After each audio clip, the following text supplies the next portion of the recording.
Hello, hi mabuhay! Welcome back sa aking panibagong video mga kabekeri. So samahan nyo po ako hanggang dulo ng aking video.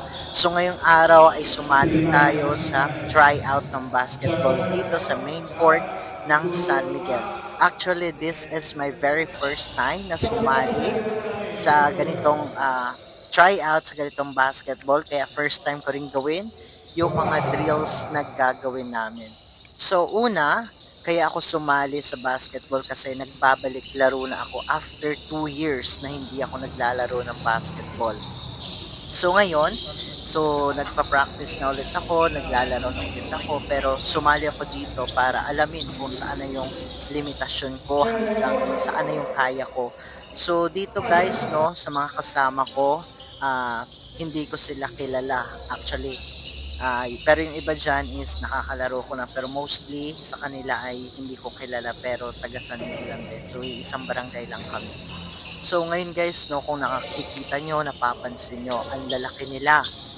Ang lalaki, tapos ang gagaling pa nila mag-handle ng bola. So si Beckery ay medyo mahina talaga, pero still lumalaban tayo anang patas. At kung gaano sila kabilis kung tingnan nyo naman, so ganun din tayo, no, ginagawa din natin yung best natin. So binibigay din natin yung best natin. So kung nakita nyo naman sa takbuhan, no, tingnan mo, si Beckery hindi nagpapahuli yan kahit na siya ang pinakamaliit.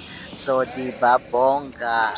So ayun guys, no, paulit-ulit lang yan drills namin. And then may mga drills dyan na grabe, sobrang nakakasakit ng legs. Pero syempre, dahil ginusto natin to, so kailangan nating panindigan. O, tinan mo naman, o, si Beckery, o, nakikipag-unahan, so hindi nagpapahuli. So, hindi mo mahahalatang bading joke lang. So, ayun guys, no, dahil dyan sa tryout kong yan, hindi pa nila alam na Becky ang kalaro nila. Pero bukas, tomorrow, as in tomorrow, gusto ko ako na mag-lead ng prayer, tapos sasabihin ko sa kanila na Becky po ang inyong kalaro. Pero isa lang ang motto ko sa buhay: respect begets respect. So kung gusto nyo na irespeto ko kayo, so irespeto nyo rin ako. Kung ano yung respeto na gusto nyo makuha para sa sarili nyo, ganun din ang ibigay nyo sa kapwa nyo tao.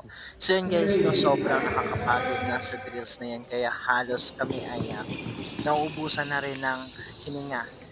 So pero kitang-kita naman na super athletic ng mga kasama ko. So lalo na dyan yung mga batang board sila.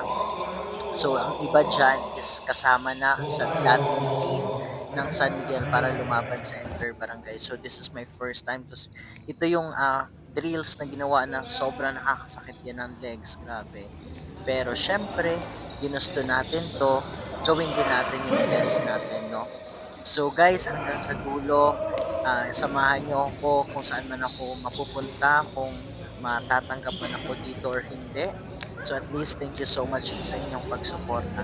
Tomorrow guys, abangan nyo yung final game. So maglalaro pa tayo at i-video din natin para makita natin kung ano ang magagawa natin. So dito guys, free throw kami. So, once na hindi ka makashoot ng free throw is magdi-delays ka. Ngayon, dyan hindi ako nakashoot. So kailangan kong mag-sprint. So ayun guys, so takbong lalaki si Bading. So ayan. So mula dulo hanggang dulo, tapos mag-shoot ulit kami. Once na hindi ka makashoot, ayun guys. O ayan, mag-shoot ulit ako. Shoot. Yes, sir. And then second throw, shoot. Oh, pasok na si Bading. Ayan. Mga drills na ginagawa namin is syempre, lagi naman natin ginagawa yon. Syempre, hindi magpapahuli si Becky, oh. Yun. Aba, may pa-crossover pa. Kaya lang, ang daming gwapo, guys. Grabe. So, ayun guys, na thank you so much. Hanggang sa susunod na mga video, samahan niyo ako. At sana marami pa tayong video magawa, marami pang susuporta sa atin para lalo